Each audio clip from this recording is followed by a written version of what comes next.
Diabetes or Shakkar వ్యాధి ఇది మన బాడీలో అన్ని ఆర్గన్స్ని ఎఫెక్ట్ చేస్తుంది.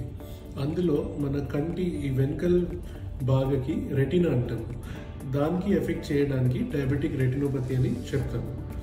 సో డయాబెటిక్ రెటినోపతిలో స్టేజెస్ ఉంటుంది. సో ఇది మన నార్మల్ రెటినా అనుకోండి, అందులో ఇలాంటివి చిన్న చిన్న బ్లడ్ స్పాట్స్ ఏమైనా కనిపిస్తే దానికి ఎన్పిడిఆర్ స్టేజ్ అంటాం, అది నాన్ ప్రొలిఫరేటివ్ డయాబెటిక్ రెటినోపతి. దీని తర్వాత వచ్చే స్టేజ్కి ప్రొలిఫరేటివ్ డయాబెటిక్ రెటినోపతి అంటాము. అందులో చిన్న చిన్న నరాలు డెవలప్ అయ్యి అవి బర్స్ట్ అయితే బ్లీడింగ్ అయ్యే ఛాన్సెస్ ఉంటుంది.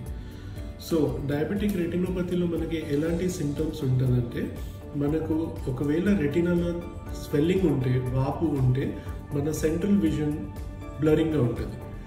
అదే ఒకవేళ మన కన్నుకి బ్లీడింగ్ ఏమైనా అయినప్పుడు అవి చిన్న చిన్న పురుగుల్లాగా కన్నులో అటు ఇటు కదిలినట్టు కనిపిస్తుంది మనకు.